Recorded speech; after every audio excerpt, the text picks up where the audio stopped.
청에서도 접대비에 들어간 경비들은 좀 가사 관련 경비가 많을 것이다 라고 생각을 하기 때문에 접대비로 지출된 경비에 대해서는 어떤 증빙들이나 이런 것들을 철저하게 관리하시는 게 좋을 것으로 보입니다. 안녕하세요. 병의원 세금톡 김수현 세무사입니다. 반갑습니다. 오늘은 원장님들이 가장 궁금해하시는 계정 과목 중에 하나죠. 복리후생비 그리고 접대비의 차이에 대해서 한번 알아보도록 하겠습니다. 그리고 상품권의 세무처리 방법은 어떻게 되는지도 한번 살펴보도록 할게요. 첫 번째, 복리후생비와 접대비의 차이는 큰 틀에서 주는 사람을 한번 보게 되면 일단 우리 병원의 직원들을 위해서 주는 비용이다 라고 하면 복리후생비로 처리가 되고요. 우리 병원의 거래처를 위해서 주는 금액이다 라고 하면 접대비로 처리가 된다, 이렇게 이해를 하시면 되겠습니다. 복리후생비로 처리를 된다 라고 했을 때는 우선 직원한테 사용을 해서 어떤 근무 환경을 개선하는 경비로 처리를 하시게 되는데 그럼 원장님 본인도 직원에 해당이 되냐라고 했을 때는 그렇지가 않습니다. 그래서 원장님 본인이나 병원에서 근무하지 않는 가족들 경비를 사용하고 복리후생비로 처리를 했다라고 하시게 되면은 조사를 하거나 했을 때는 부인되는 경우가 상당히 많다라고 보시면 되겠습니다. 대표적으로 복리후생비 항목에는 원장님들이 납부를 해주시는 그 다대보험료, 회사 부담분 이런 것들이 있고, 뭐 식당이나 뭐 기숙사, 복지시설 운영을 하시는 경우에 발생하는 경비들, 그리고 회식 많이 하시죠? 회식비, 그리고 뭐 간식비, 그리고 직원들을 위한 건강검진비, 워크숍, 교육비 이런 것들이 있습니다. 국세청이 뭐 조사를 하거나 아니면 사후검증을 했을 때 보는 포인트가 누가 썼는지, 직원이 썼다라는 것들이 입증이 된다라고 하면 복리후생비로 당연히 인정이 될 텐데, 복리후생비 같은 경우에는 뭐 원장님께서 사용을 하셨을 가능성도 크게 보고 있거든요. 그래서 뭐 휴일이나 자택 근처에서 많다라고 하시게 되면은 그 부분을 국세청에서 소명 요청을 할 수가 있고, 소명을 못 하시게 되면은 추징을 되는 경우가 상당히 많기 때문에 이 부분 참고하시면 좋을 것 같습니다.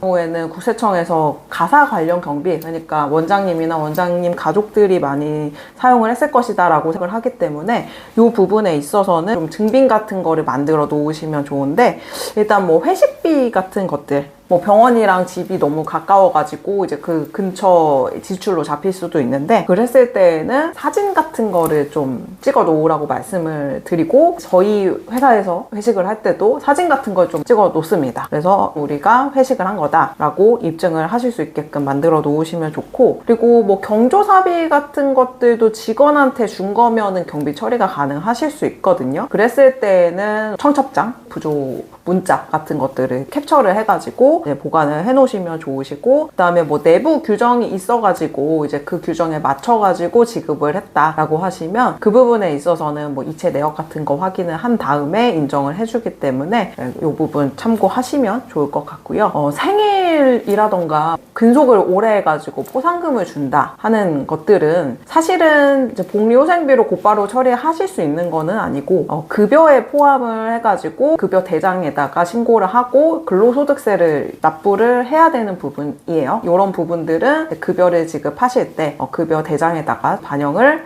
해달라고 말씀을 해주시면 경비 처리가 가능하실 것으로 보입니다. 자, 두 번째, 접대비. 접대비라고 하는 거는 우리 거래처한테 지급을 하는 경비다라고 보시면 될 것 같습니다. 2024년도부터는 기업 업무 추진비로 이름이 변경이 되기는 했는데 이해가 접대비로 하는 게 쉽기 때문에 오늘 영상에서는 접대비라고 말씀을 드릴게요. 접대비 같은 경우에는 한도가 있어요. 한도가 연 3,600만 원에다가 플러스 매출액의 뭐 일정 비율을 조금 더 한도로 주게 되는데, 접대비 한도를 초과해서 접대비를 사용을 하시게 되면은 경비로 아예 인정을 받지는 못하시기 때문에 이 부분은 세금 증가랑 연결이 된다라고 보시면 될 것 같고요. 국세청 청에서도 접대비에 들어간 경비들은 좀 가사 관련 경비가 많을 것이다 라고 생각을 하기 때문에 접대비로 지출된 경비에 대해서는 어떤 증빙들이나 이런 것들을 철저하게 관리하시는 게 좋을 것으로 보입니다. 3만 원 초과가 되는 부분에 있어서는 적격 증빙이라고 하는 것들이 있으셔야 돼요. 그래서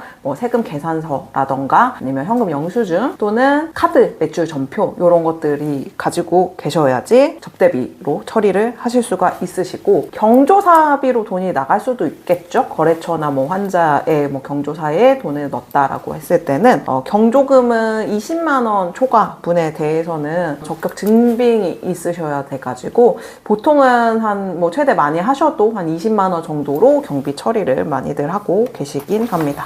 그리고 청첩장이나 부고 문자 같은 것들을 보관을 하고 계셔서 나중에 어떤 소명 요청이 오게 되면 그런 부분들도 같이 제출을 하시게 되면 경비로 인정을 받으실 수가 있어요. 원장님들께서 상품권을 굉장히 많이 구입을 하시거든요. 상품권에 대해서는 국세청에서는 가장 좀 민감하게 보는 항목이다 이렇게 보시면 될 것 같은데, 상품권을 직원한테 줬다라고 하시면 복리후생비로 처리를 하실 수가 있어요. 원래는 직원한테 현금성 지급을 하게 되면 전부 급여 대장에 반영이 돼가지고 이제 근로소득세나 4대 보험 납부를 해야 되는데, 이런 부분들을 좀 원칙적으로 처리를 하지 않고 편의상 복리후생비 처리를 하시는 경우들도 있거든요.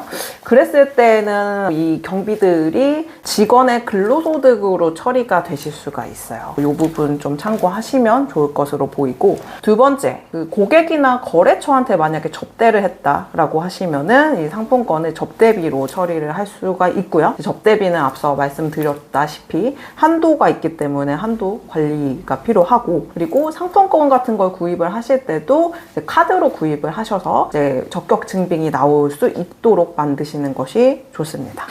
이 상품권과 같은 것들을 뭐 고객이나 거래처 또는 우리 근로자들한테 지급을 했다라고 하시게 되면 상품권 지급 대장 또는 뭐 관리 대장 이런 것들을 좀 만드셔가지고 실제 누구한테 언제 얼마만큼을 지급을 했는지 작성을 해두시게 되면 나중에 세무조사를 하실 때 경비 인정을 받으실 수가 있으시거든요. 이런 부분들 철저하게 관리를 해주시면 좋을 것 같습니다. 오늘 복리후생비와 접대비의 차이, 그리고 상품권의 세무처리 방법들에 대해서 알아봤는데요. 오늘 영상 도움이 되셨다라고 하시면 좋아요, 구독 부탁드리겠습니다. 감사합니다.